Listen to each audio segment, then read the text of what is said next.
Gunsmoke. Brought to you by L&M Filters. This is it. L&M is best. Stands out from all the rest. Around Dodge City and in the territory on West, there's just one way to handle the killers and the spoilers, and that's with a U.S. Marshal and the smell of Gunsmoke.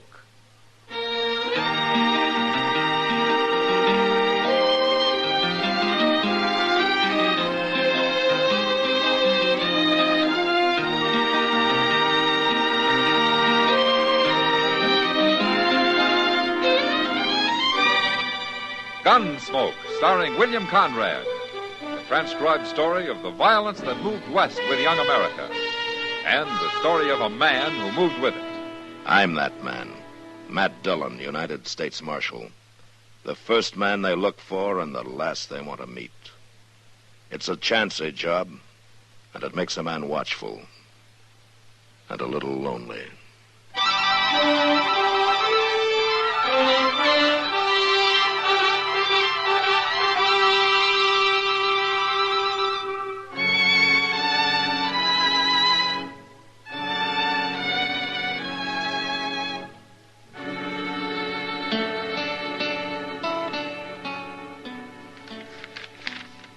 I sure do hope things... Mr. Dillon, are you listening to this? What? Oh, yeah, sure. Go on, Chester. Go on. And I sure do hope things has been good with you like they has been with me. Take care of yourself. Maybe I will come up to see you one day soon. Your loving brother Magnus. And then down at the bottom he says... Your Uncle Will got tromped on by a cow last week. Well, now, ain't that nice, Mr. Dillon? What do you mean about Uncle Will? No, I mean getting this letter from Magnus. It's real thoughty of him. That's the first one I remember you getting. It's the first one he's wrote. To me, at least. Sure is funny, though. I never knew that boy could write a lick. Well, maybe he's learned since you saw him last. No, I don't think so, because Magnus don't hold with schooling. Uh-huh. No, sir, none of my kinfolk does. Why, my ma says all a body needs to know is how to cook, care for your own, and get to the church. She must have made your pa a very good wife. I don't know as he ever said. He run off when I was only 4. Him and Ma never talked to each other much from what I... Mister? Yes, ma'am, that's right. I'm Nancy Creed. Well, come in, please. This Chester Proudfoot, Miss Creed. How you doing, Miss Creed? Marshal, I come to see you because my pa's going to shoot somebody dead. What? I want you should stop him. Well, who's your pa going to shoot? Fella that worked for him a spell. Name of Ben Toiver. Now, why's your pa after him? Ben run off last night and took one of Pa's studs. Pa says he was just about the best stud Pa ever saw.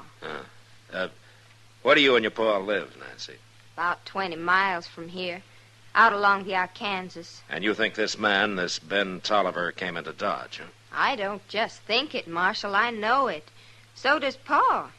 Ben always said he was coming here. I see. So I sneaked away this morning after Pa went down the corrals to come tell you. I figure you be the fella to see, being Marshal and all.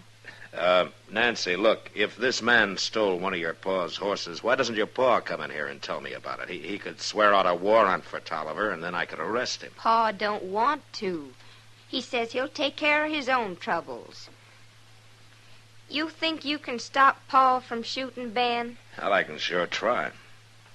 Tell me, what does your pa look like? Look like? Uh-huh. Well, I don't know your pa, Nancy, but if I knew what he looked like, then I could watch for him, you see. I never thought about Pa as looking like anything. Except just Pa. For instance, how old is he? I don't know. He never said. Well, what would you guess? He's kind of gray. But then he's always looked like that. Anything else?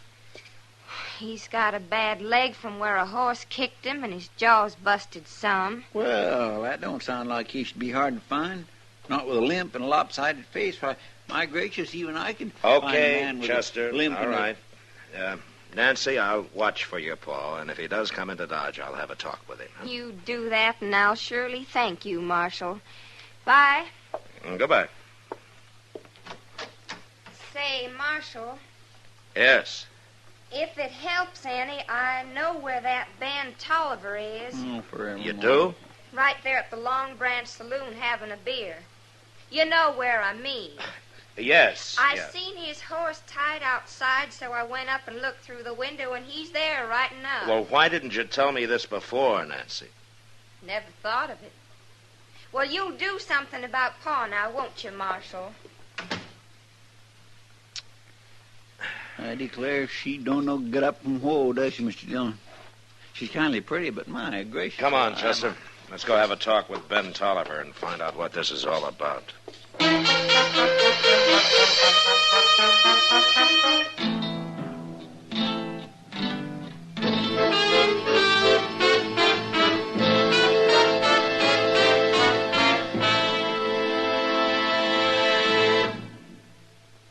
This is it, L&M filters. It stands out from all the rest.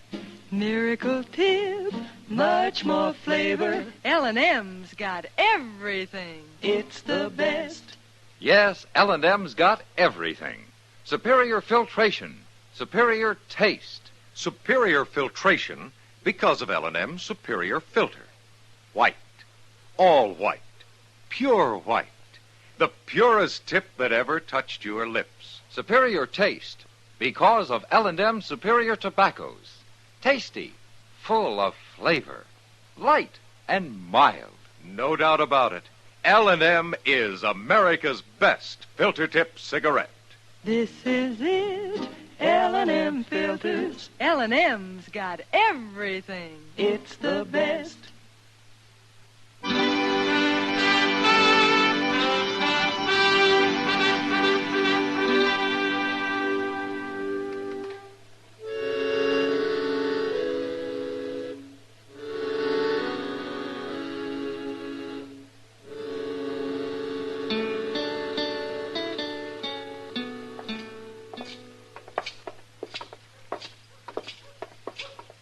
That Nancy sure didn't have no hankering to come with us. And I think she was afraid we might run into her Pa.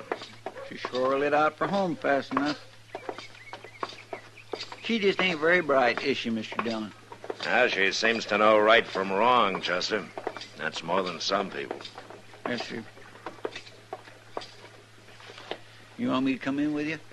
Yeah, but stay by the door while I talk to Toiver, huh? How you gonna know which one's him? Well, there won't be more than 3 or 4 people in there this time of day.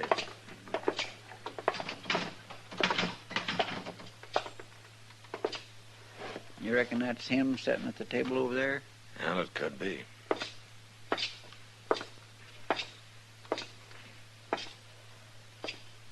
Is your name Ben Toiver? That's right. My name's Dillon. I'm a marshal here in Dodge.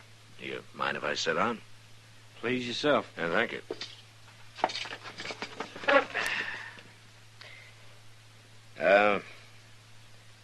Girl named Nancy Creed came into my office a little while ago. What'd she want? She says that her pa's looking for you. Oh? Says he's going to shoot you. Shoot me? Yeah, he claims that you stole one of his horses. Is that right? He owed me 4 months' wages and he wouldn't pay me. So I took a stud horse that broke. Was it your horse? I figured I had something coming. You can't take a horse that belongs to somebody else, no matter what you figure. Look, mister, I caught that stud horse when he was running wild out on the range. I brought him into old Creed's place and broke him myself. I put 3 months' work into that stud and on my own time of an evening. Creed says it was his horse and you stole him. No such thing. Besides, he said he'd pay me $30 a month, then he threw me out without a penny. Now, the girl didn't tell me anything about pay being due you? Nancy wouldn't know about it anyway. Her pa don't tell her nothing. She just keeps the place redded up and cooks for him and the like. Well, come on, Ben. Come on where? I'm going to take you to jail. Jail? What are you putting me in jail for?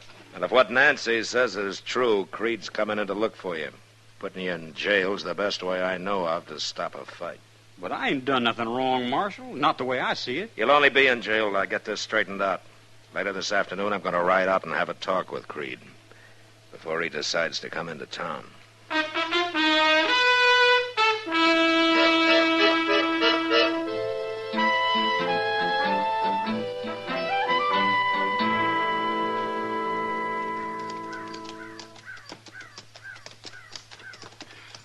Oh, it sure is hot out here, ain't it? There ain't a speck of shade for miles around. Well, if he's breaking wild horses out here, he doesn't have time to worry about the heat. I wonder if that fellow Ben Toiver was telling the truth. Yeah, there's no way of knowing until we talk to the old man. No, sir, I guess they ain't. Say, he's got some pretty good-looking stock down them pens, ain't he? Yeah, there's good stock running wild on the prairie. If a man knows how to catch him, he can make out fine. Well, we better leave our horses here, Chester. All right, sir.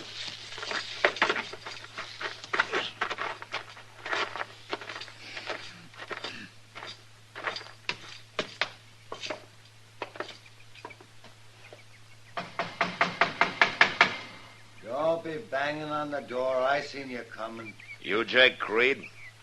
That's right. Well, I want to talk to you, Creed. Who are you, mister? Marshal Dillon from Dodge. It's cooler out there than in the house. I'll come out.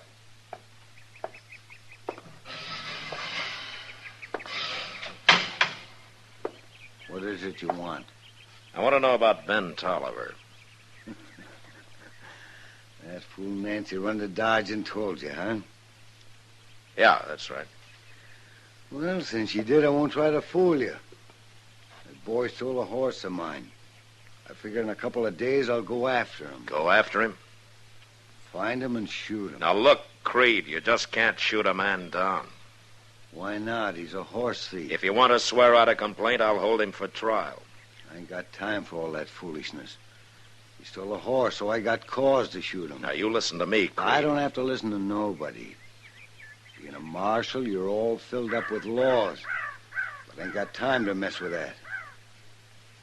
No, just shoot him. Creed, either you come into Dodge and swear out a complaint against Toiver, or you forget about the whole thing.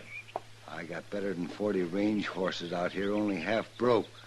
I can't be wasting time fooling around with no trial. Did you owe that boy money? Of course not. Everything he did, I had to show him how. The way I see it, he should have paid me. He worked out here for you for 4 months, right? You could say that. Well, he told me that stud horse was his. Well, since he caught him and broke him, I guess he'd figure it that way. But Ben was working on my place and taking my food. That stud's mine. Now, the law might not agree with you, Creed. I know that, Marshal. That's just why I'm going to handle my own trouble. I'm not messing around with the law. Look, I've tried to tell you, Creed, and I'm going to tell you once more real plain.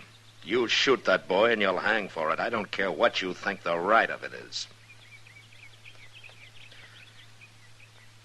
All right, come on, Chester. And maybe I won't shoot him. Maybe I'll fix that boy good some other way. Him and that stud horse he's so proud of.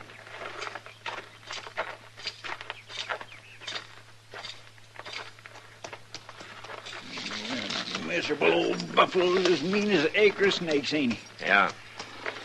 What are you going to do, Mr. Dillon? Well, I can't keep Ben Toiver in jail forever if Creed won't swear out a complaint. No, sir. I'll just have to turn him loose in the morning and hope they don't run into each other. Maybe you could run Toiver out of town. It wouldn't do any good. We'll just have to wait and see what happens. Well, let's move along. We got a lot of ground to cover. Come on.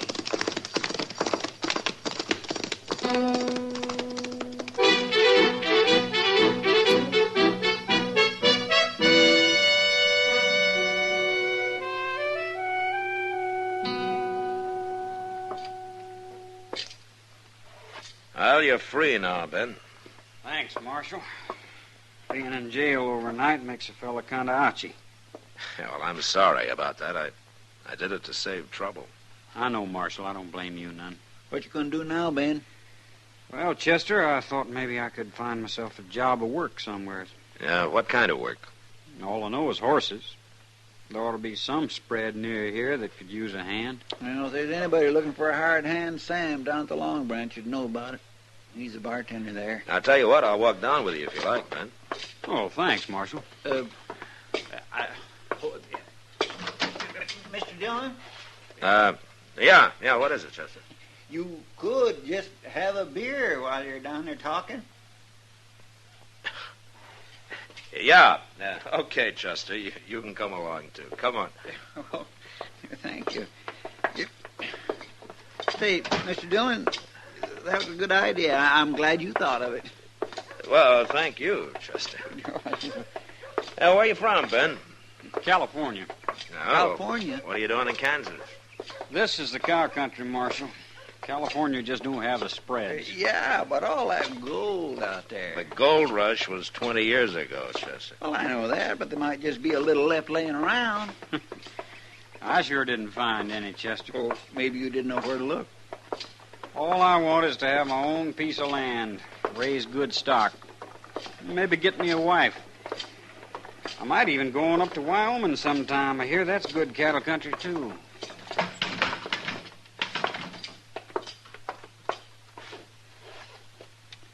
Well, I don't see Sam nowheres. No. But here comes Miss Kitty. Oh, Matt. Chester. Ah, hello, Kitty.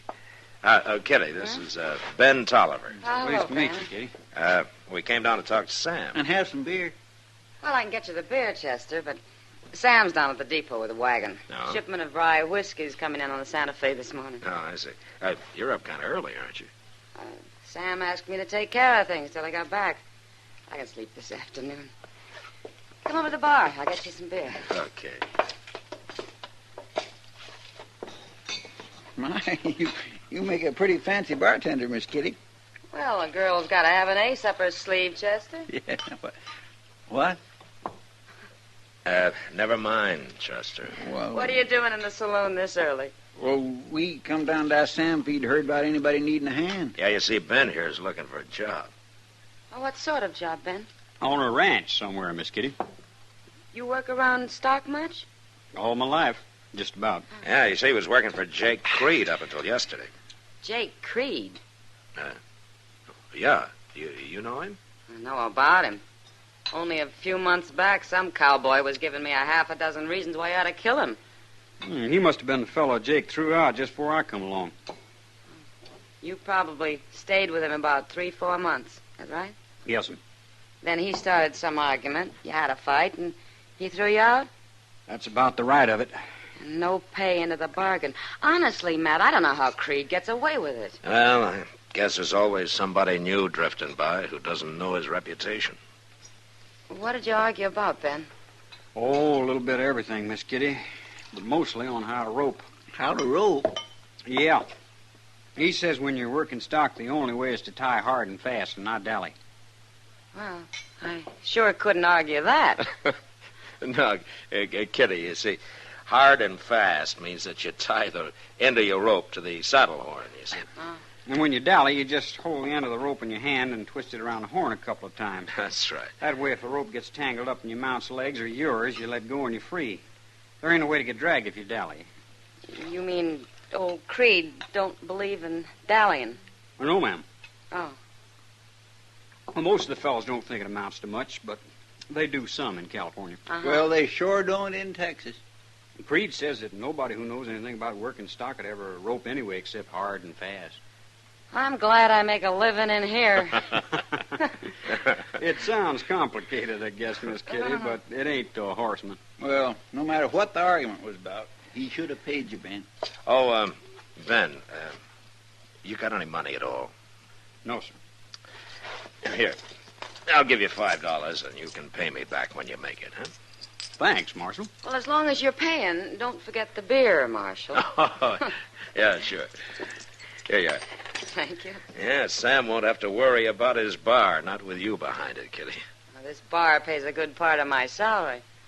Marshal, I think maybe I'd better go down and have a look at my horse. Make sure he's been watered this morning. Oh, Moss would take good care of him, Ben. Well, I think maybe I'll just walk down there anyway. Can I go with you? I'd like to see your horse. Sure. Ben, you come back later this afternoon. Sam will be here then. We can talk about a job for you. Well, thank you, Miss Kitty. He seems like a nice young fellow, Matt. Yeah. What's the matter? I was thinking about Jake Creed, Kitty. What about him? Now, he's got something on his mind. He'll try to get to Ben Tolliver's some way.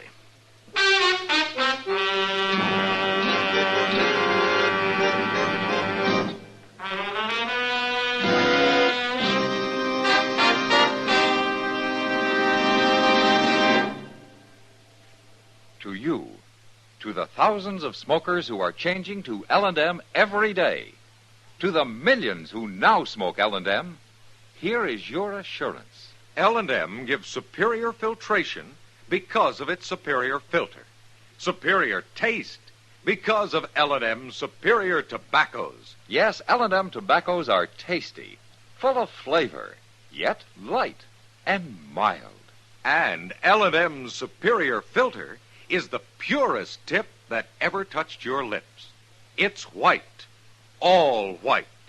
Truly the miracle tip, because when it's added to L&M's superior tobacco, it actually tones up the taste, actually improves your enjoyment of this great cigarette. Yes, L&M's got everything. Superior taste, superior tobacco, superior filter. That's why it's America's best filter tip cigarette. Try L&M today.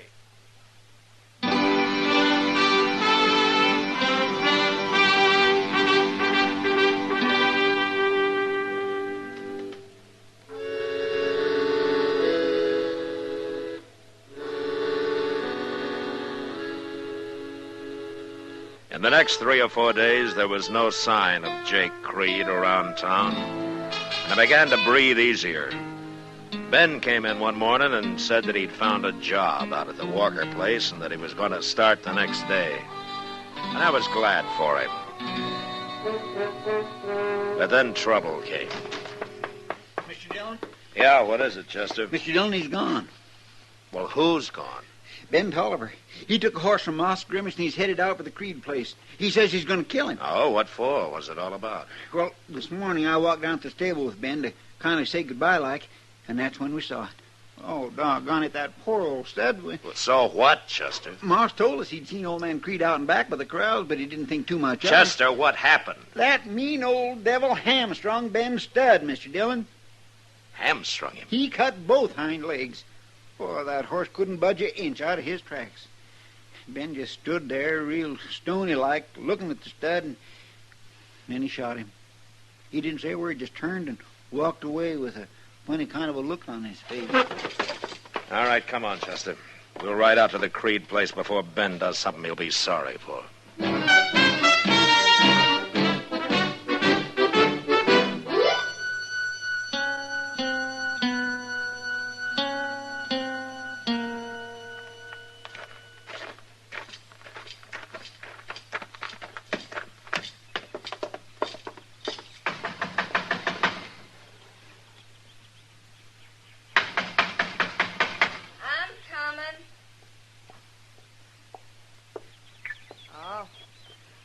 Hello, Marshal. Is your pa here, Nancy? No, he's down the catch pens. It ain't time to eat, so he's working. Uh-huh.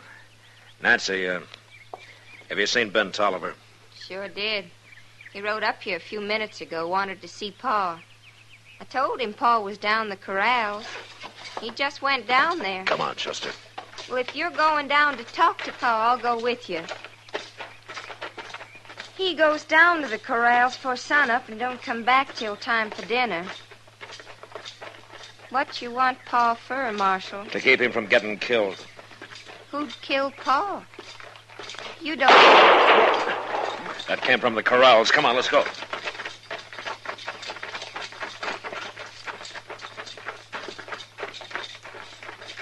Mr. Dillon, look. Out there in the middle of that catch pen. All right, Tolliver. Hold it right there. I ain't moving.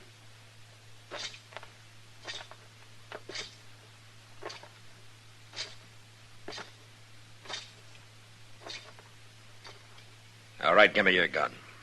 What for? You're under arrest, and this time you'll stay in jail. Ben, why'd you shoot my pa? I didn't, Nancy. Well, then who did shoot him? Nobody shot him, Marshal. I'm trying to tell you. Jake was already dead when I got here. It was a horse I shot. What? See for yourself.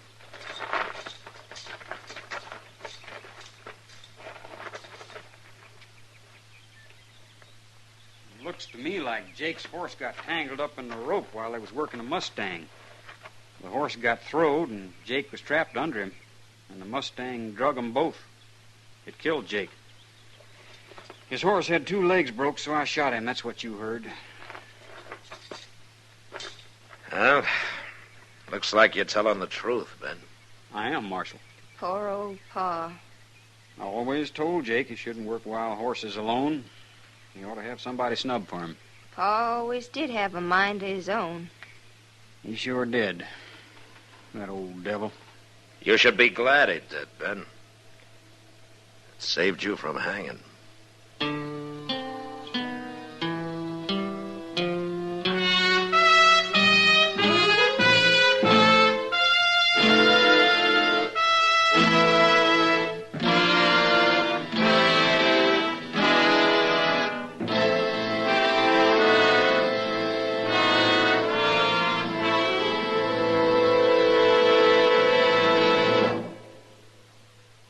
And now our star, William Conrad. Thank you, George. You know what I like about L&M's is they're mild and mighty easy on the draw. When you get right down to it, no filter stacks up with L&M's pure white miracle tip for quality or effectiveness. Darn good smoke. See for yourself. L&M stands out from all the rest.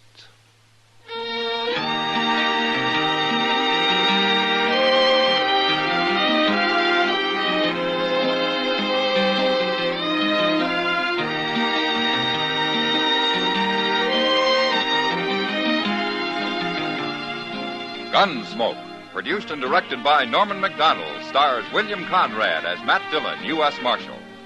The special music for Gunsmoke was composed and conducted by Rex Corey. Sound patterns by Tom Hanley and Bill James. Featured in the cast were Sam Edwards, Eleanor Tannen, and James Nusser. Parley Bear is Chester, and Georgia Ellis is Kitty.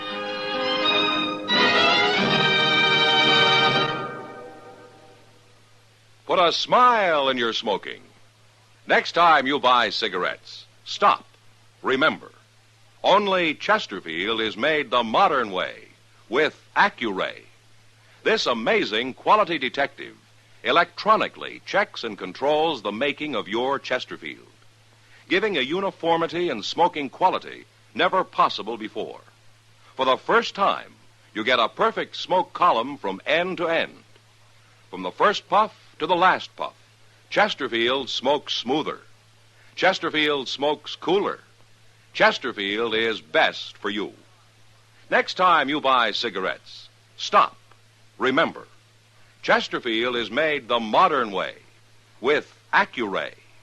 Put a smile in your smoking, just give 'em a try. Light up a Chesterfield, they satisfy.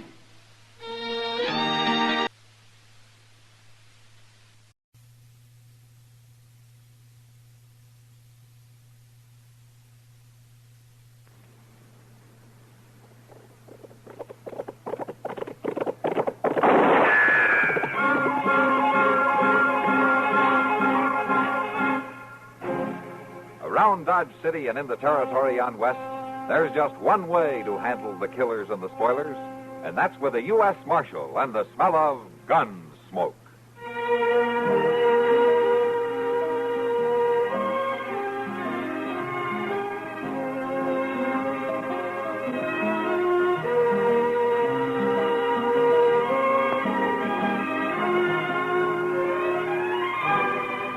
Gunsmoke, starring William Conrad, the story of the violence that moved west with young America, and the story of a man who moved with it.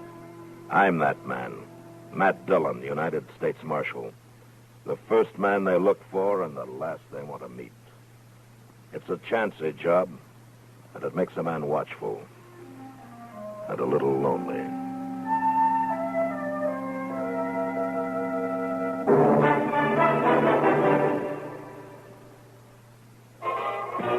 meals a day, think young. Make more time for fun at home, family style.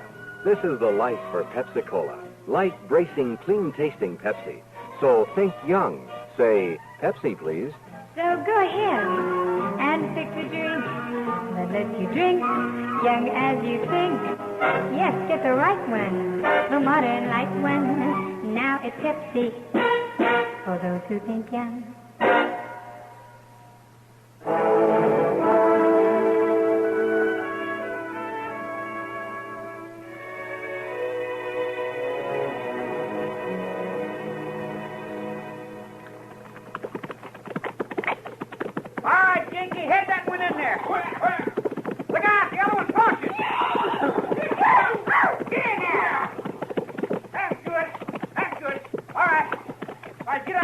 I'll get the gate.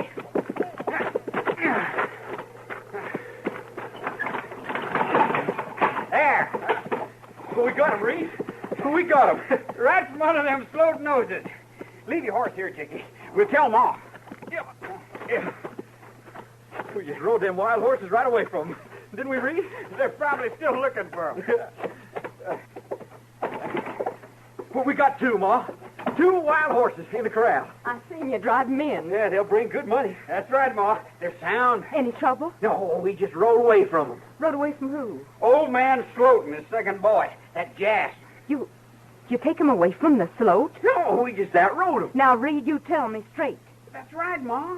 They was out on open range. We got them rounded up first. Yeah, and we got away first, too. I don't want no trouble. Oh, we can handle it, Ma. And we can always handle them I slow. don't want nothing to handle. Now, Ma, there ain't no cause to worry. That's what your pa said when he lays dead. Pa was alone that day, Ma. Hey, somebody's coming. It's them. Yep. Jas and his old man. Well, leave them come. They'll take the colts we brought in. Come on, Jakey. Reed. Jakey! In the corral, Jas. Get them. Sure, Pa. Set your horses. We're taking the coats. Go on, Jas. You better hold on. We roped them. They're our coats. Ain't they, Reed? They're ours right enough. There ain't never no call for you sloats riding onto our place. And there sure ain't no call for you trying to take them coats. I'm ordering you off our land right now. He's talking big like his paw did. Go on, Jas. Go gather up them coats. Sure, Pa, I'll get 'em. Not likely you won't. Jakey! Oh, there wasn't no call to shoot him. Mister, that was my brother you shot. You hold it, boy. Right where you are. You don't want the same. You murdering off! He drawed too late, just like his paw. Well, go on, Jas. Get the coats. You just gonna leave them alive, Pa? If they need burying, their maw can do it. Will you get them coats? All right, Pa. Get off my land. Pa, she's got a gun. Never mind her. Just go on. Pa!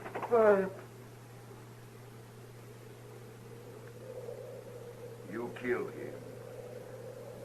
You killed my boy. You get off this land before I kill you, too. Now get!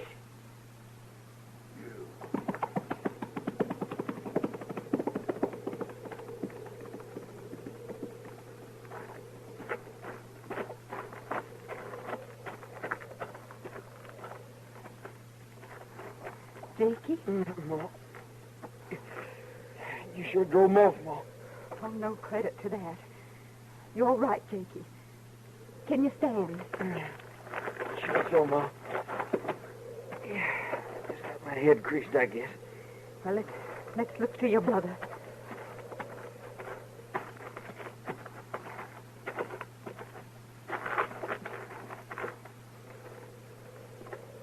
No. He's living, Jakey. But he's bad hurt. We gotta get him in. You fit to carry? Sure, Ma. I'll take his head. No, I can lift him. I'll take his head. All right.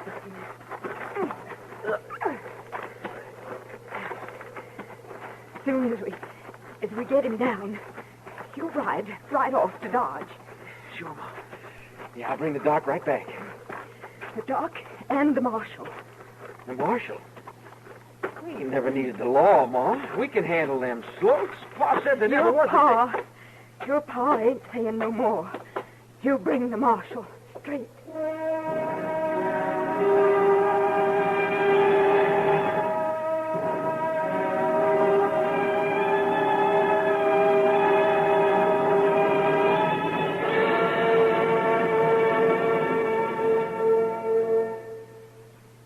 Tomorrow, as some of you know, is Monday. And Monday, as all too many of you know, can mean the beginning of another dreary workaday week. It can mean that, but it doesn't have to. Not if you're tuned to your favorite CBS radio network station to hear the great morning lineup of entertainment. This is what you'll hear. Arthur Godfrey Time, presided over by the irrepressible Redhead, with big-name guest stars like Arlene Francis and Kay Ballard, and musical treats from singers Kong Ling and Richard Hayes, the jazz harmonica player Jean Thielman, and Dick Hyman's orchestra. The Gary Moore Radio Show, starring one Garrison Morford and his sidekick Durward Kirby in lots of lively talk. Art Linkletter's house party with fun for all the guests, including you, and highlighting Art's inimitable children's interviews. And finally, the Bing Crosby Rosemary Clooney Show, presenting two great singers bringing song and friendly banter. All here, all available, Monday through Friday, at this dial address.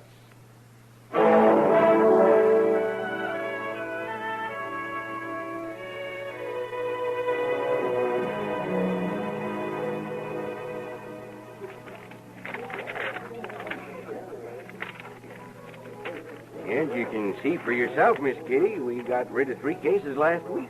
Well, all right, Sam. I'll order it the next time the drummer comes through. Whoa. Sorry, ma'am. I'm sure sorry, ma'am. I didn't mean to run in. It wouldn't hurt you to look. Oh, never mind. It's all right. Well, I didn't see you, ma'am. Well, I hope you didn't. I'd hate to think you nearly knocked me down on purpose. Oh, no. No, ma'am. It's just that I was looking for somebody. Who are you looking for? Well, the lady that runs this place, ma'am. You found her. What? You mean it's you? Something the matter with that? Well, no. No, ma'am. I just figured she'd be bigger and older, like anybody that runs a saloon. Well, yes, ma'am. I'll take that as a compliment. What can I do for you? They told me up the street you always know where the marshal is. I'll take that as a compliment, too.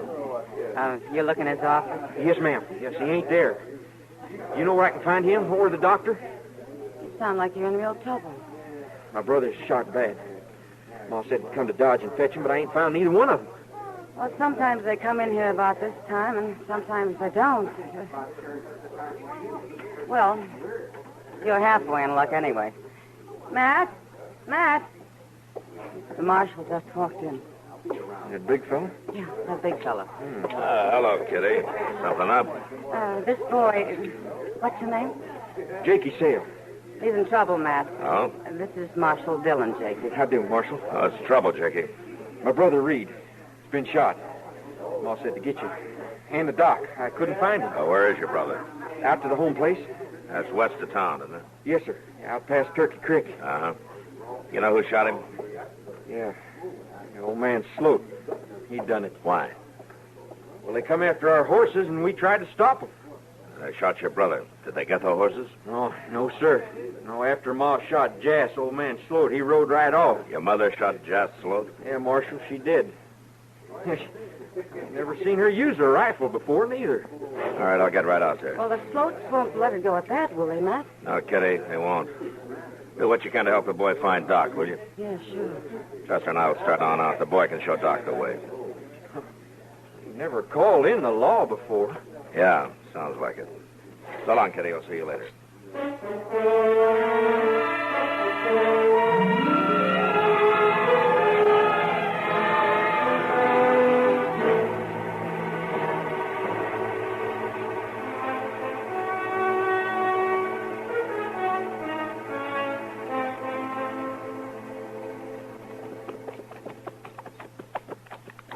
I declare, Miss Dillon, I ain't been this far west since I was calling on Miss Ruthie Face Workpager. Whatever happened to that romance, Chester? Well, I wouldn't exactly call it no romance, Mr. Dillon. Though she did let me kiss her one time when we was both out at the barn. Oh, well, I'm glad you were both there. Well, of course we was both there. How else in the world could I have kissed her? She married Sam Bigelow, didn't she, Chester? Yes, she did. And I never could rightly understand it neither. Oh, Sam's a nice enough fellow. But not as nice as you are. Is that it? Well, Sir, Mr. Dillon, I don't think he's no nicer. I'll say that. Oh, Ruthie Fay must have thought so. Well, what does a woman know about men? Yeah. Ain't that the slope place just yonder there? Yes, it is. I didn't expect to find them here. There's 2 horses tied in front of the house. Yeah, you're right. Come on.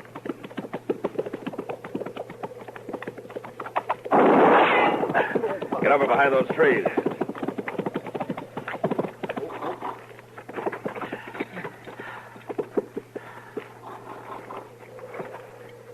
Mr. Dillon, seems like that shot came from back there. Yeah, watch the house, too. Yes, sir, I am. I'm the U.S. Marshal. I want to talk to you.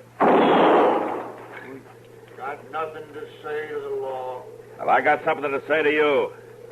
It'll be easier if you put down your gun. I ain't aiming to make it easy. I see, Mr. Dillon. Over by the side of the barn. Yeah. I'm coming out, Sloat. I can shoot if I have to. I wouldn't try it, Marshal. There's 2 of us. We got the drop. You better ride off like you come. Put the gun down. You keep an eye out, Chester. I'm going to try to get closer behind that rock up there. Yes, sir.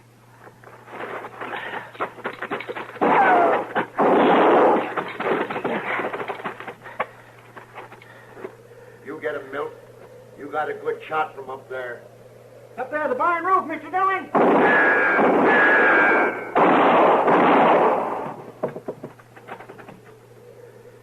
You got him. He fell clean off. All right, Sloat. You lost your rod. You better come out. I ain't coming out. Okay. Chester, work around to the other side, and then you'll have a clean shot at him. All right, sir.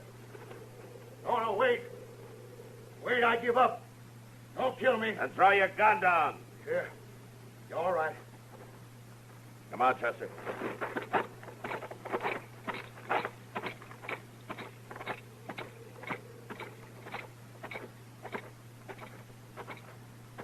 You gonna hang me? We'll let the judge figure that. I got his gun, Mr. Dillon. All right, Chester, tie him up and watch him. I'm going to go to sales. I'd had them colts and been gone if Milt didn't come late. He should have been a little later. Watch him good, Chester. I'll pick you up on the way back.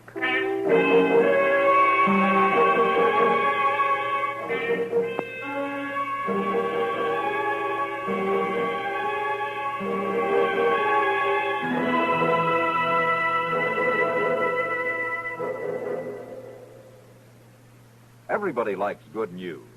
Since this is true, wouldn't expanded CBS News broadcasts find greater favor with the vast CBS radio listening audience if they simply omitted bad news? There's a pretty obvious answer to that one, and it goes like this. Of course not. Expanded CBS News has only one object, to present all the important global news swiftly and without bias. This takes more than just good intentions. It takes thousands upon thousands of miles of complex communications links, hundreds of skilled newsmen. There's that matter of experience, too, the kind of experience only years can create. In a sense, expanded CBS News is a network within a network, a service acting around the clock to meet your need to know, to keep you informed of important events, no matter where they happen. For longer, stronger coverage of world happenings, it's expanded CBS News on CBS Radio. You can depend on it.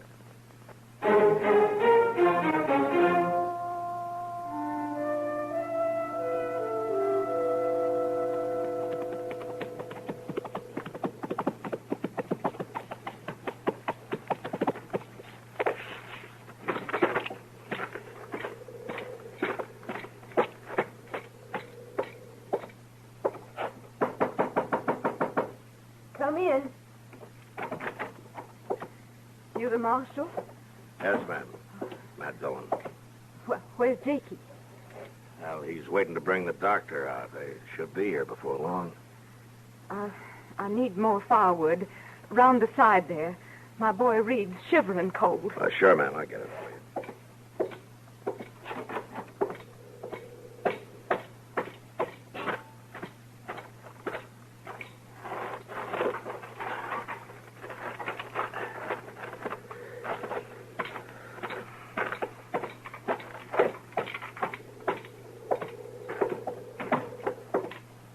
Here you are, ma'am.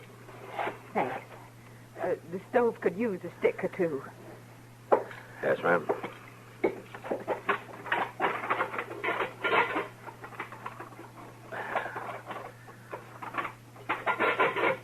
There you are.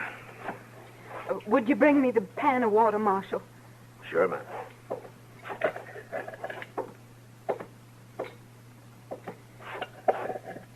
He's bad took, Marshal. Yeah, I see he is. I don't know what to do but keep him warm and keep his head cool. I've been at it all day. Doc Adams will fix him up. We got to keep him going till he gets here. We'll sure try, ma'am. We'll sure try.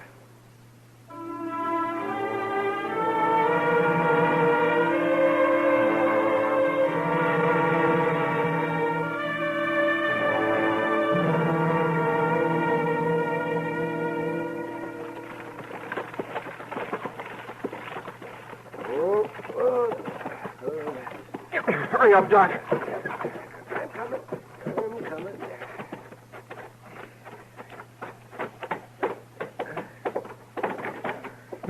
Ma, I brought the doc. Oh, I'm sure relieved to see you, Doctor. Sorry I couldn't get here sooner, ma'am. Hello, Doc. Oh, hello, Matt. Let's have a look here. I missed him all I could. Mm-hmm. Hold that light over here, will you, Matt? Yeah, sure. Let's see. Bullet went in and came out. That's good. Then you won't have to do no cutting. No, I won't have to do any cutting. Is he all right, Doc? I'm trying to find out. His fever's breaking. That's good, ain't it? Yes, that's good. His heart's strong. Well, it looks to me like the worst is over, Mr. Sale. I think he'll make it all right. Oh, thank the Lord. I'll stay around and watch him for the next few hours, just to be sure. Well, I'd be beholden, Doctor. Can the boy put my horse up? Jakey. Right off, Ma. I'll do it right off. And rub it down good, too.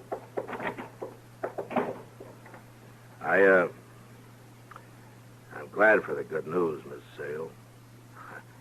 Guess I can be getting on back now. I called you here because of the shooting, Marshal. Oh, yeah, but that's all over, Miss Sale. I told you the Sloats won't be bothering you anymore. Milt and Jas are dead, and I'm picking up old man Sloat on the way back to Dodge. I didn't call you here because of the Sloats. No? Well, why did you? Because of me. Because of you? I want you to arrest me for the killing I did. Miss Sale, I was just a shooting. Your two boys have been gunned down. I'm not going to hold you for that. I want the judge to say Well, that. there's no need for the judge. There is for me, Marshal. I killed a man. I killed Jas Sloat, and I want to answer for it. Miss Sale. We've been living without the law for a long time, Marshal. We've been doing our own fighting and saying what was right. My husband didn't see no need for the law. And he was shot. He was shot, feuding, without the law. Well, I don't want that no more, Marshal, for me or for my boys. I want them to lean to the law instead of to their guns. Well, Miss Sale, that's the right way to think, but this time there's no need for me to arrest you. The killing was justified. Then the judge would let me go, wouldn't he? Sure, he'd let you go. And the boys would see how the law works. All right, Marshal. You can arrest me now. But, Miss Sale... Go ahead, Matt. Arrest her. She's teaching a hard lesson, and it may take hold. You think so, Doc? I think so. All right, then. Miss Sale, you're going to have to come with me. I'm arresting you. Thank you, Marshal. No, ma'am. I think maybe I should thank you.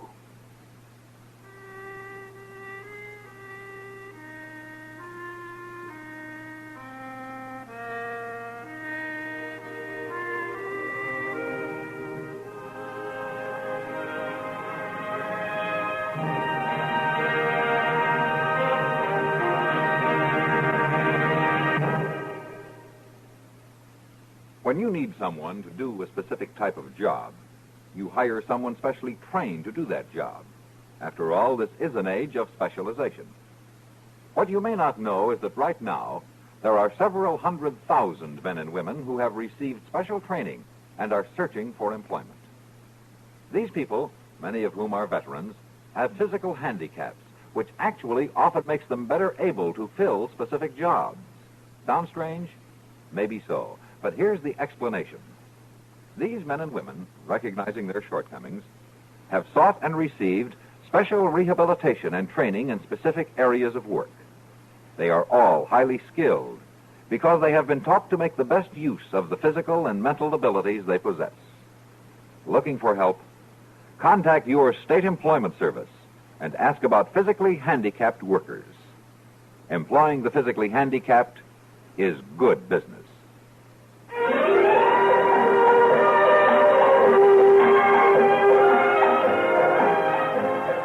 Gunsmoke. Produced and directed in Hollywood by Norman Macdonald, stars William Conrad as Matt Dillon, U.S. Marshal. The story was specially written for Gunsmoke by Marion Clark, with editorial supervision by John Meston. Featured in the cast were Virginia Christine, Richard Crenna, John Daner, Sam Edwards, and Vic Perrin. Harley Bear is Chester, Howard McNear is Doc, and Georgia Ellis is Kitty. This is George Walsh, inviting you to join us again next week when CBS Radio presents another story on Gunsmoke.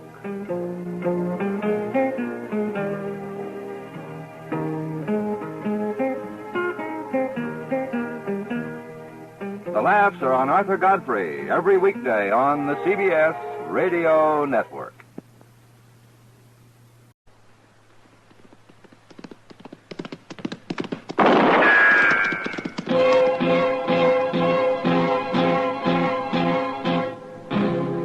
Gunsmoke, brought to you by Chesterfield. Chesterfield packs more pleasure because it's more perfectly packed, thanks to Accuray. They satisfy the most. Around Dodge City and in the territory on West, there's just one way to handle the killers and the spoilers, and that's with a U.S. Marshal and the smell of gun smoke.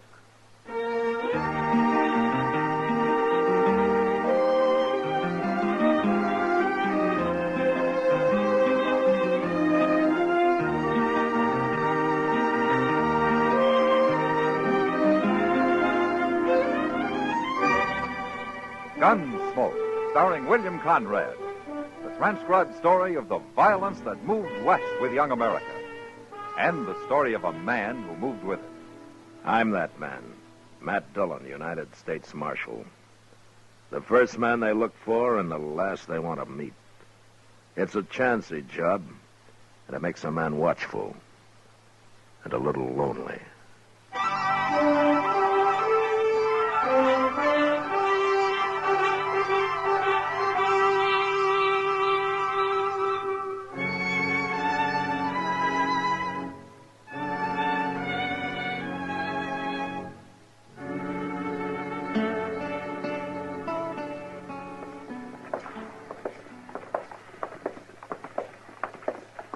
You get caught in the rain last night, Matt? I never left the office, Doc. I stayed home, too. Yeah? For once.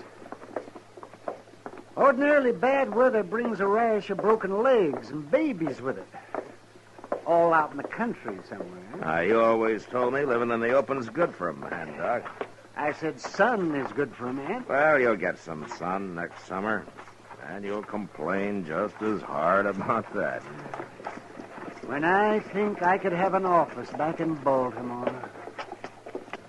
When nice, clean people come to see me. Yeah, but nobody needs you in Baltimore, Doc. They get sick there, too, don't they?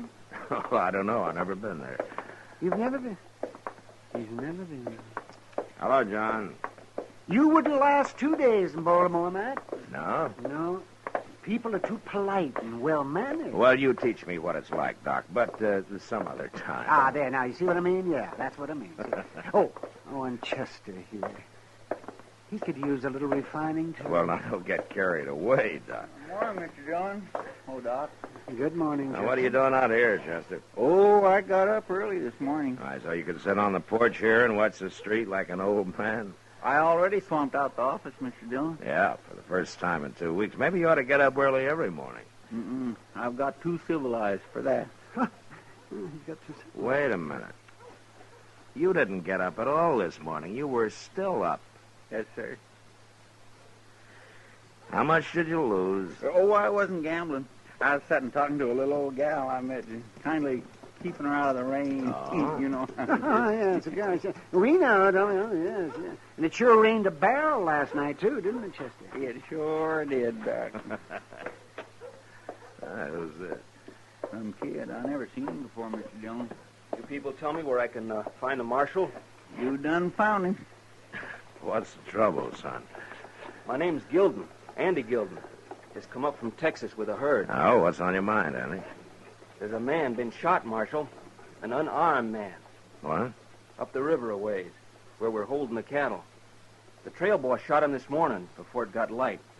We put a guard on the boss. Well, what's the name of this outfit? They're Star M cattle, Marshal. Star M. Then Harley Burke's the trail boss. He won't be for long. Not after this. Well, Burke's a man of temper, and he's pretty rough, but he's decent. Hard to believe he'd shoot an unarmed man. Well, he did, Marshal. Is the man dead, son? He's unconscious. Has been right along. All right, let's get going, Doc.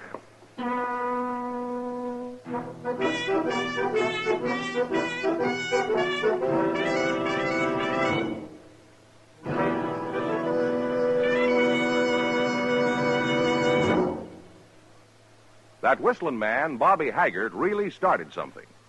Tonight, we'd like to introduce a player piano that could have come right out of the Long Branch in Dodge City. Packs more pleasure, packs more pleasure. Chesterfield packs more pleasure because Chesterfield's more perfectly packed. The more perfectly packed your cigarette, the more taste and mildness are released for you. Chesterfield, made by exclusive Accuray, has an open, easy draw that unlocks all the pleasure of fine tobaccos. Now, Accuray ensures an even distribution of tobacco from one end of your Chesterfield to the other. Chesterfield is firm and pleasing to the lips, mild yet deeply satisfying. Chesterfield packs more pleasure because Chesterfield's more perfectly packed. To the touch, to the taste, Chesterfield packs more pleasure because it's more perfectly packed. Buy Chesterfield. Mild, yet they satisfy the most.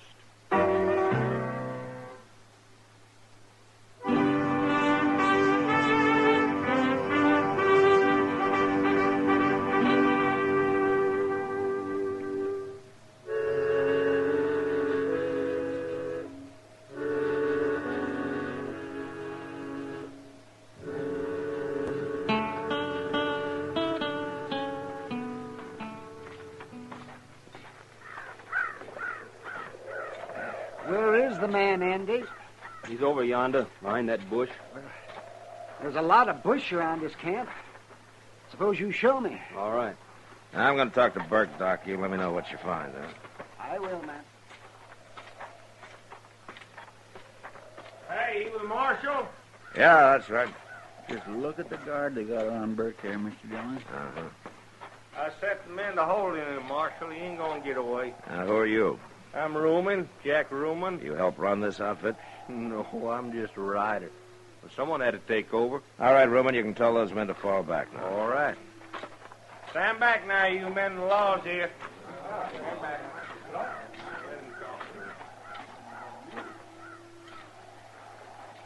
Hello, Burke. Marshal? Tell me you shot a man. Oh, he shot him all right, Marshal. And Hodges wasn't even armed. I wasn't asking you, Ruman. You gotta hear the truth. Burke, he had done nothing but fight with Hodges the whole trip. On his neck about something every minute. Go on, you gotta admit it, Bert. I had no use for him. You hated him. He was lazy and no good. Of course I hated him. Burke, I've known you a good many years. You're as rough a trail boss as there is. You're rock-headed and you drive the men as hard as you do yourself, and I've seen you be downright mean about it. Could be. But I sure never figured you'd shoot a man. Yeah, surprised me too, Marshal. All right, tell me what happened. Well, it was raining. I'd been out with a guard. Only dry spot I could find when I come in was way over there by Hodges. I went to sleep, and he must have woke up and seen who it was. Then he come over and kicked me in the head. Hurt me bad, but somehow I got a bullet in him before I blacked out. You didn't know he was unarmed. What difference it make, Marshal? Make a lot of difference if he doesn't live. Doc here will know about that. No. Hello, Burke. Doc? Well, Doc, how is he? He's dead. Burke? I know. I'll get my stuff together and come with you, Marshal. Who's going to boss this outfit now? Oh, Andy Gillen. Andy? He's just a kid. His pa owns this herd, Marshal. Oh. What do you want, Burke? Andy, your pa sent you on this drive to make a man out of you. Working for a murderer? You're boss now. Sell the herd, pay off the men, and get the rest of the money back to your pa. Can you do that? I'll be right with you, Marshal. Fine boss he was. Hey, Ruman, let's start moving them cattle downriver. Righty. Let's go, you men. Well, what do you think, Doc? Well, Matt, that man Hodges was shot in the head. And by somebody who was lying on the ground. Well, Burke admits doing it. Then I guess he did it all right. Yeah, but there's something he isn't telling me, Doc. And knowing Harley Burke, I'm going to have a hard time finding out what it is.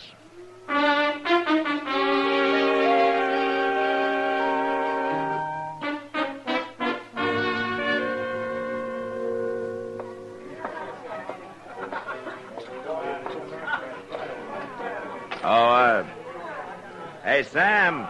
Yeah, Marshal. Bring me a beer, huh? Why, sure. Evening, Marshal.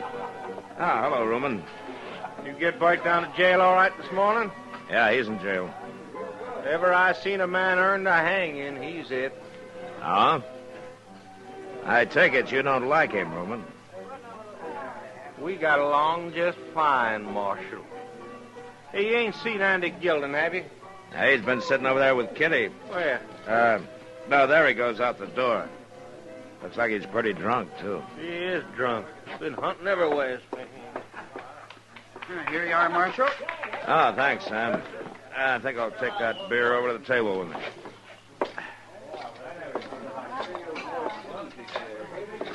Hello, Kitty.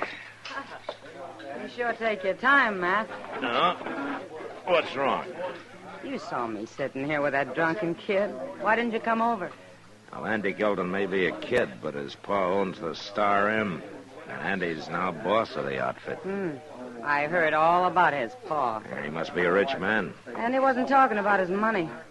Oh? He hates him, Matt. I never heard anything like it. Oh, why? The old man's too strict, probably. Like sending him up the trail just to make a man out of him. Yeah. Now that hasn't hurt him, Kitty. Matt, I think that boy'd kill his pa if he had a chance. All he talked about was how he'd like to get back at him. What are you staring at me for? What? Oh, I'm sorry, Kitty. I was just thinking. Thinking about what? I'm glad I talked to you, Kitty. Maybe now I can find out what Harley Burke's holding back from me.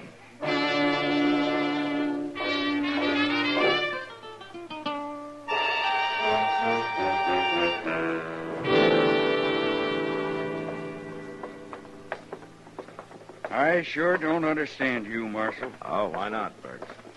Come in this morning, turned me out of jail. Now you're taking me down to the stock pens. What for? Well, I thought you'd like to know how young Gilden made out with the sale of those cattle. I think you're lying. Now, there he is with that fellow Ruman again. They seem to be pretty good friends, don't they? I guess. You just won't tell me anything, will you, Bert? I'll tell you anything you want to know, Marshal. Oh, yeah, sure. Morning, Andy. Yeah. Roman. What's Harley Burke doing out of jail? That man gets cramped in there. I was walking him around a little. Well, I ain't gonna be seen with no murder. Andy, I'll be in my room at the Dodge House should you want me. Okay. How'd you sell the herd, Andy? I sold it. You get a good price? It's no business of yours, Burke. Not no more. Now, we can always find out from the agent, Andy. All right. I got $20,000. Payable tomorrow. 20,000's a fair price. Your pa'll be pleased. Why don't you take it to Mr. Bodkin at the bank tomorrow, Andy? He'll give you a note for it. I don't need no bank. And I don't need no advice either, Marshal. Now, look, Andy, you can't carry that money home in cash. Why not? Nobody does. There's too many jayhawkers and bushwhackers waiting along the trail. Now, you know that. I don't know nothing. Except you can leave me alone. Both of you. We're only trying to help, Andy. I'll do my job, and you do yours, Marshal. You go hang Harley Burke.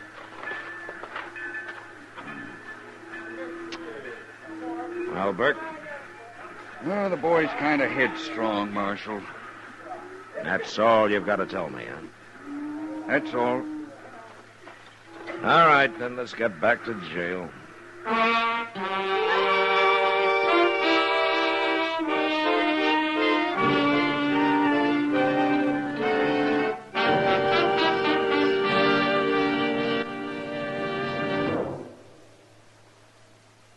Where are you listening to Gunsmoke?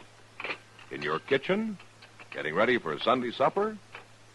Maybe in your living room, relaxing? Or out driving? Say, be sure and watch the road. But remember, there's pleasure ahead when you smoke Chesterfield. When you satisfy yourself with Chesterfield's better taste and mildness. You see, Chesterfield packs more pleasure because it's more perfectly packed.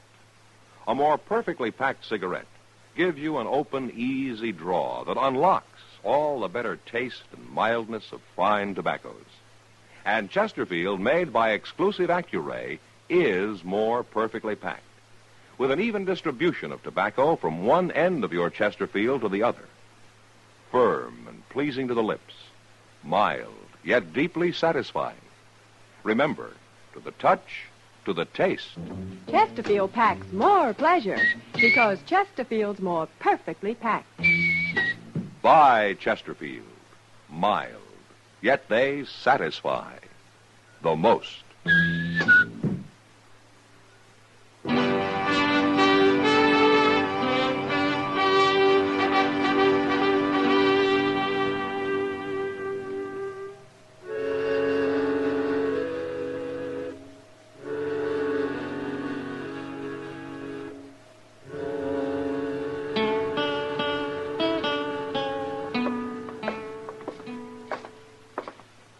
You sure are in a hurry, Mr. Dillon. I want to find Andy before he talks to Room Chester. It's been over a half hour already. There's his room, if he's in it. Yeah, well, let's hope he is.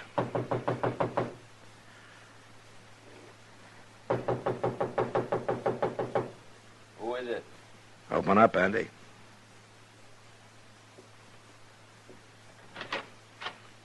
What do you want now, Marshal? Your gun. Well, here now. What are you taking my gun for? For Chester to hold on you while he's walking you to jail. Jail? Well, you're talking crazy, Marshal. Keep your voice down. Now, here's his gun, Chester.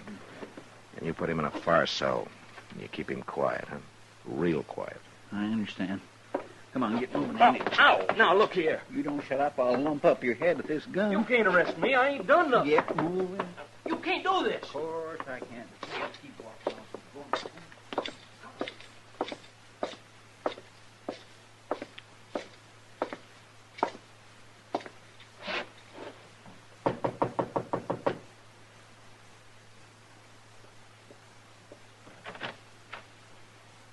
Why, hello, Marshal. I'd like to talk to you, Roman. Sure, morning. Roman, have you seen Andy Gilden in the last half hour? Oh, sure. You was there at the stock pen.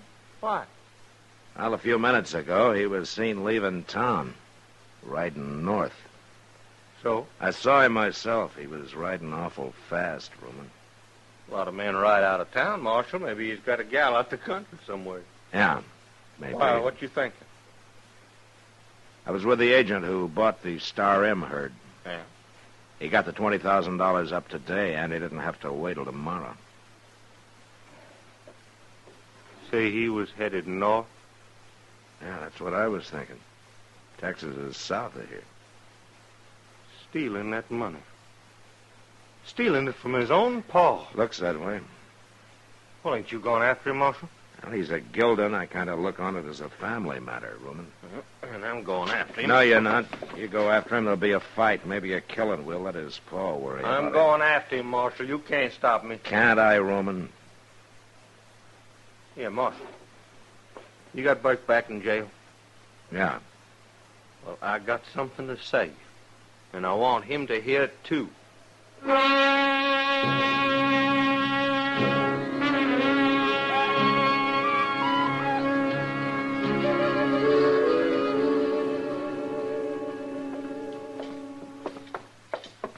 Cells are out back, Roman, through that door there. All righty.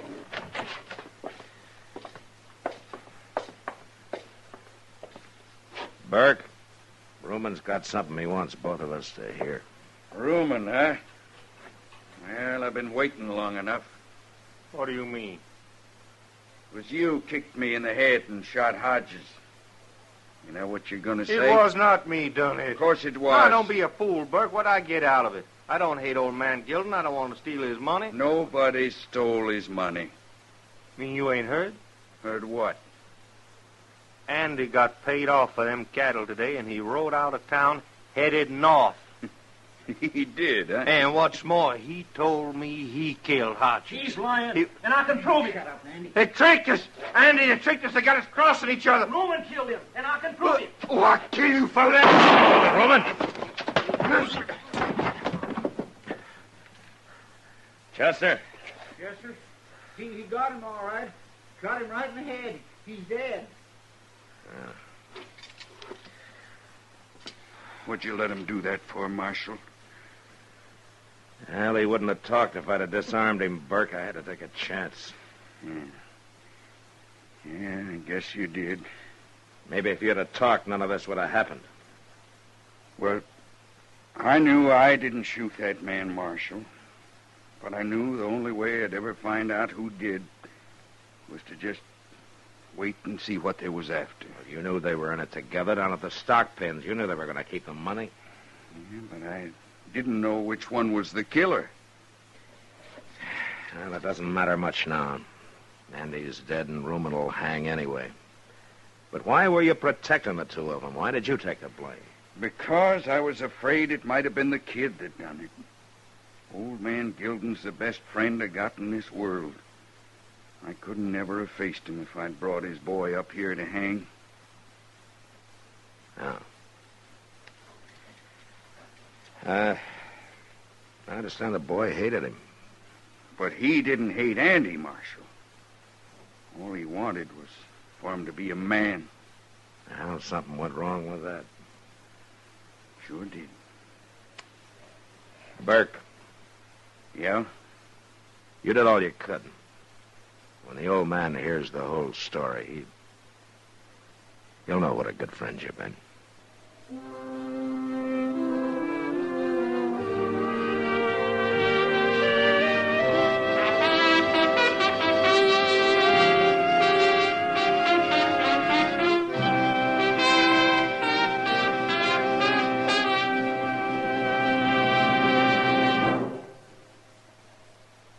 In a moment, our star, William Conrad. Chesterfield packs more pleasure because Chesterfield's more perfectly packed. Chesterfield, made by exclusive Accuray, packs more pleasure because it's more perfectly packed. Unlocks all the pleasure of fine tobacco. Chesterfield packs more pleasure because Chesterfield's more perfectly packed. Firm and pleasing to the lips, Chesterfield. Mild, yet they satisfy the most. You know, one of the most unpopular men on the frontier was the peace officer. Most everyone felt that they had some reason to dislike him. But next week, a man arrives in Dodge who wants to be marshal. And that was the West. Good night. Gunsmoke. Produced and directed by Norman MacDonald, stars William Conrad as Matt Dillon, U.S. Marshal. Our story was specially written for Gunsmoke by John Meston, with music composed and conducted by Rex Corey. Sound patterns by Tom Hanley and Bill James. Featured in the cast were William Idelson, Lawrence Dobkin, and Vic Perrin. Harley Bear is Chester, Howard McNear is Doc, and Georgia Ellis is Kitty.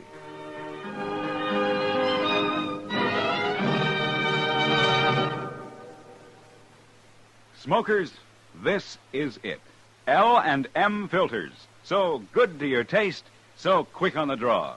Make today your big red letter day, your L&M red letter day. Superior taste and filter, it's the miracle tip. Make today your big red letter day. Change to L&M today. L&M, so good to your taste. So quick on the draw. Get L&M today.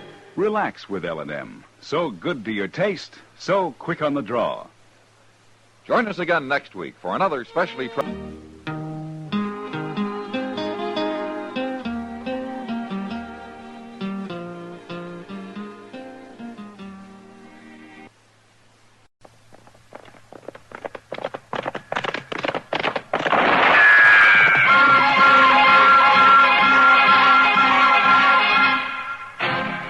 Around Dodge City and in the territory on West, there's just one way to handle the killers and the spoilers, and that's with a U.S. Marshal and the smell of Gunsmoke.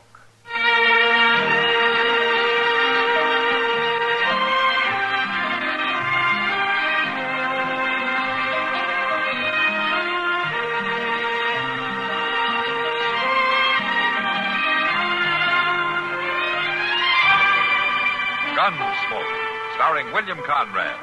The story of the violence that moved west with young America. And the story of a man who moved with it. I'm that man. Matt Dillon, United States Marshal. The first man they look for and the last they want to meet. It's a chancy job, and it makes a man watchful. And a little lonely.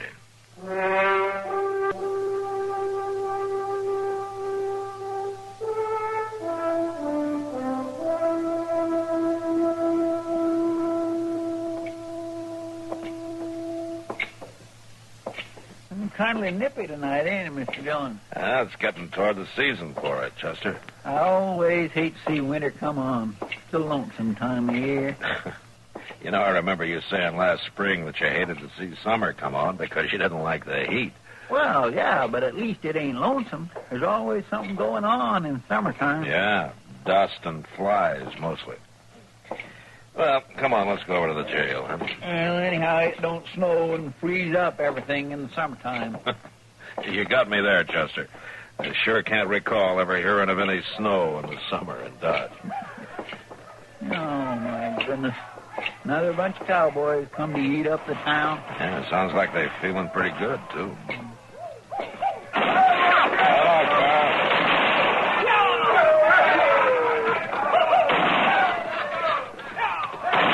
Like the Lazy T outfit, Mr. Dillon. Yeah, it is. That was Carl Willett, the trail boss. What they doing up in the Panhandle this late in the season? Well, I heard they were going to try to make a second drive this year. I've forgotten about it. Well, they're going to have a mighty hard time finding buyers. Most of the cattle agents has gone back east. Yeah, they probably contracted the herd when they were here in the spring. Come on, Chester. Well, ain't you going to stop them shooting that way? They're not doing any harm, just letting off steam. They'll quit pretty soon and settle down to spending their money.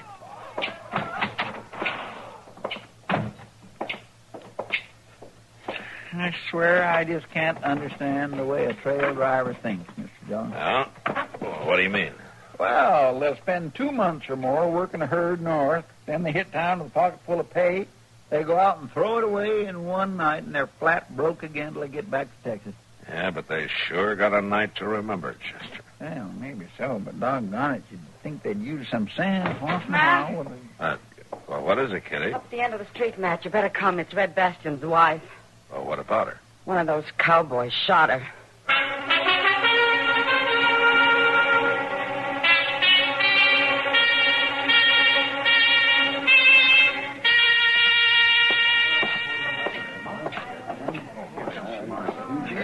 Yeah, will you let me through here, please? Will you? Please let me through here. Get through here. Stand back now, will you? Will you? Please, will you stand back? Well, Doc, Oh, hello, man. you need any help? Well, no. How bad is she?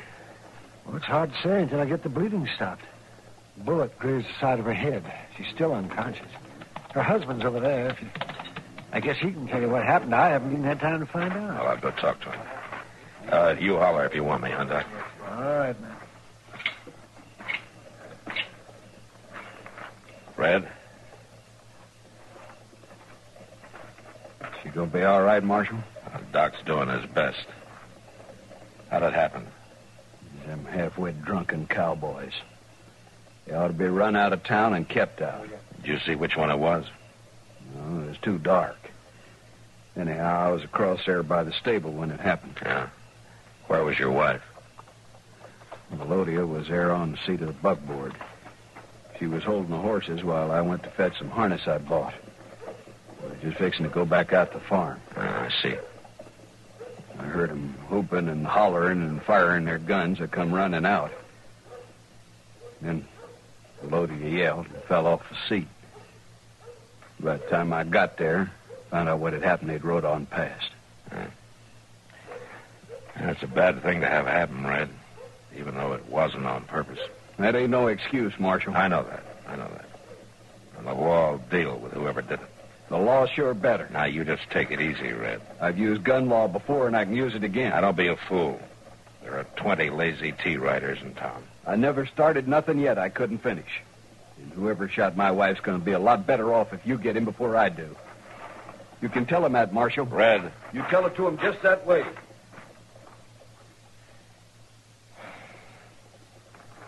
Marshal? Huh? Oh. Hello, Carl. I wish I could say welcome to Dodge. Yeah, I know.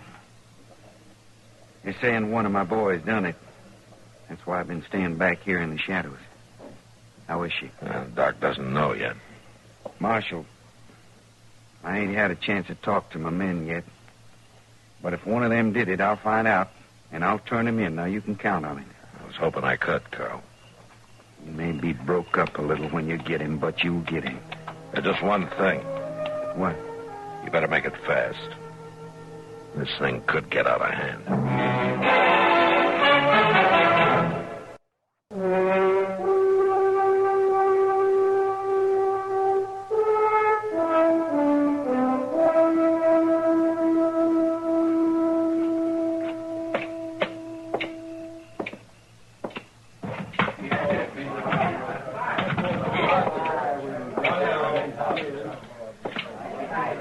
Over here, Matt. Huh? Oh, all right. Hello, Kitty. You look like you could stand a drink. Yeah, I think I could.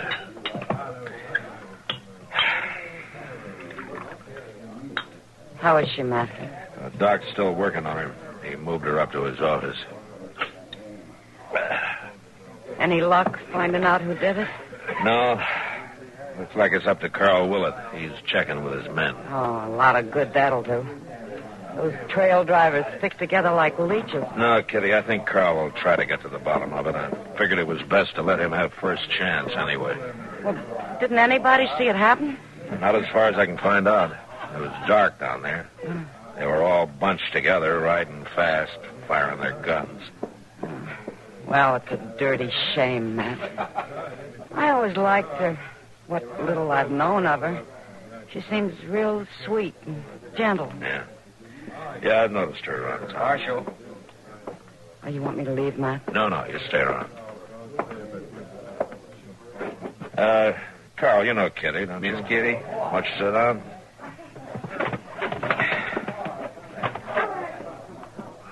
You, may be sorry you invited me, Marshal, when you hear what I got to say. Oh. None of my boys shot at her. They was firing in the air. Yeah. That's what they say, huh? Marshal, I've rode with them men. At least 2 drives with all of them. 10 or 12 with some. And you get to know a man on a cattle drive, and you know when they're telling the truth. I believe them. I see. Marshal? That's her husband. We met last spring. I bought water off him for a couple of weeks. You find out who shot my wife yet, Marshal? I'm working on it, Red. Why don't you make Carl Willett here tell you?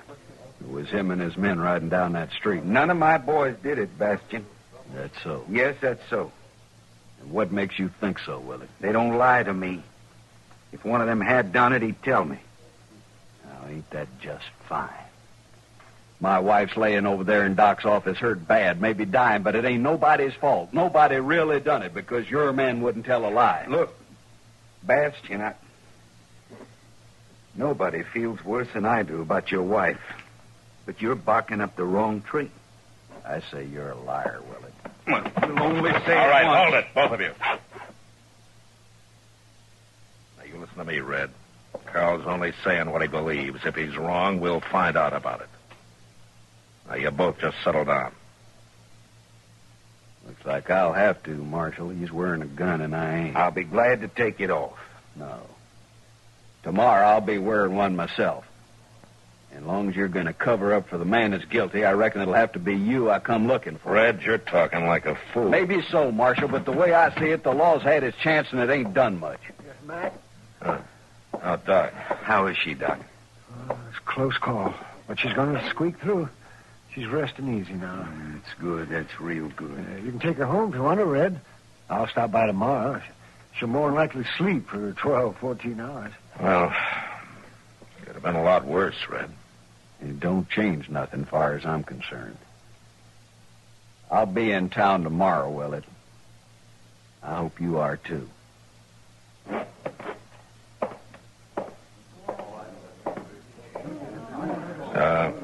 Carl, I want to see your men first thing in the morning. All of them. Over to jail.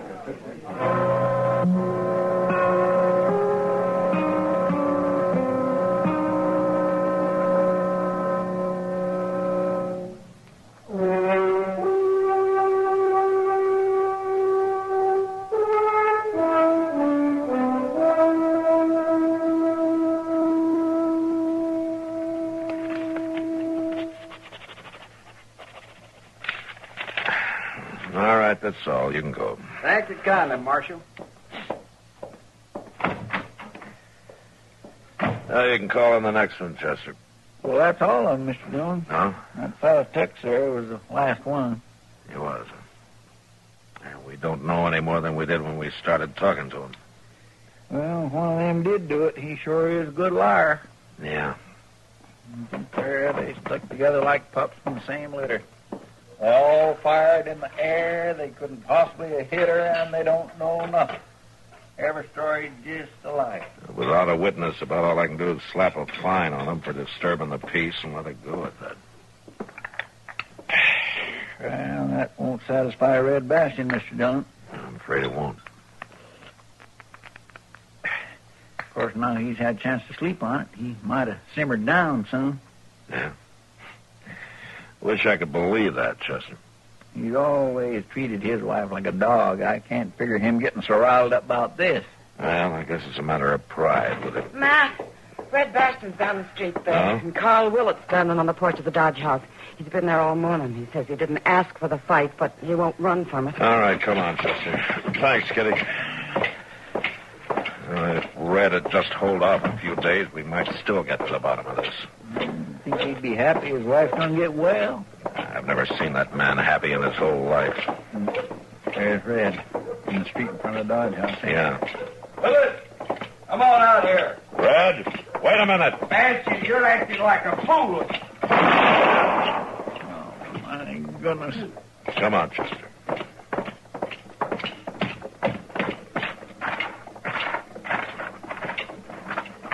You drawed on me, Marshal. It was self-defense. They all seen it. Yeah, I saw it too, Red. He's dead, Mr. Dillon. That's too bad. I was just going to talk to him. Sure you were. That's why you pulled that old trick on him. What do you mean? Slapping your thigh with your left hand the way you did. He thought you were drawing, and he had his gun half out before he saw his mistake. That's when you drew and killed him. It was self-defense. The fact remains he drawed on him. And the fact remains it's a killer's trick. Matt? Matt? Yeah, Doc. I've got to get out to the Bastion place right away. What's the matter, Doc? Hey, it's your wife, Bastion. One of the neighbor's kids just rode in from the farm. What about her? What's wrong? Well, she's been bitten by a rattlesnake.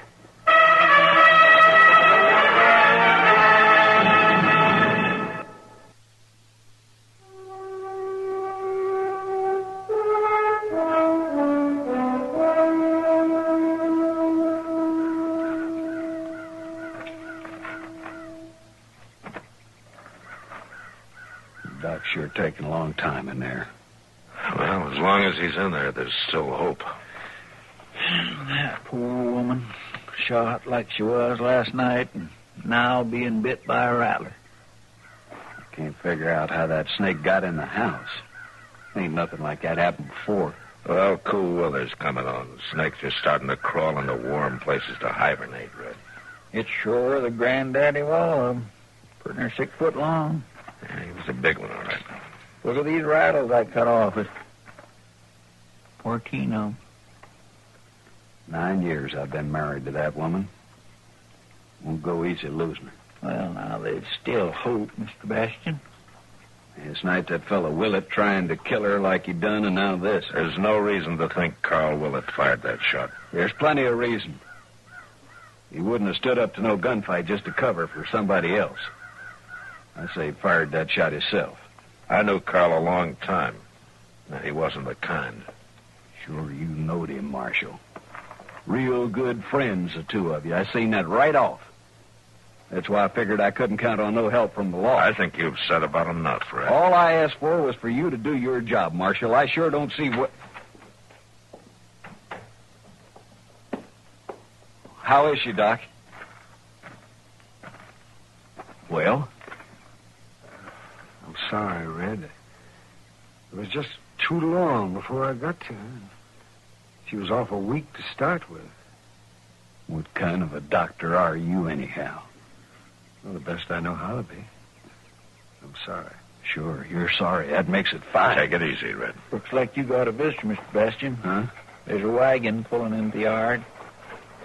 Why, that's the same... Same what? He's a peddler. Tinware and stuff. He come through here this morning heading west. What the devil's he doing back?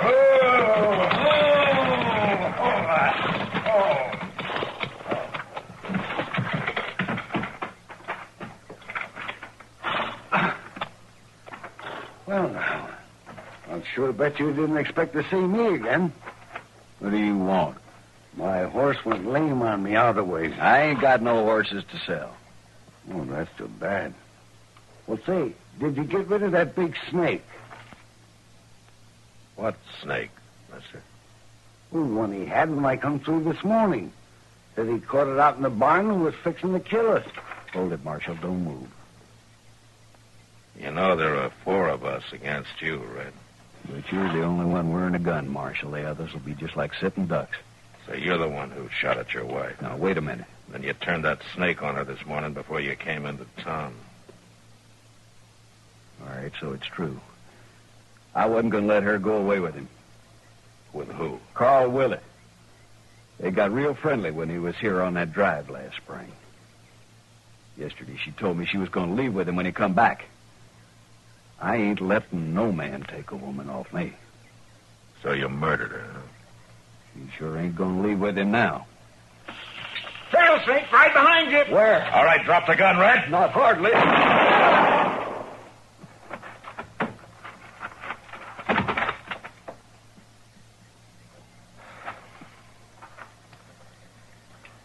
Thanks, Chester. just an old Indian trick, Mr. Dillon. Huh? Well, what do you mean, Chester? An old Indian trick? Well, Doc, you just stick a snake's rattle on the point of your knife and snap the handle with your thumbnail. See? Yeah. Well, may be an old trick, Chester, but it sure worked.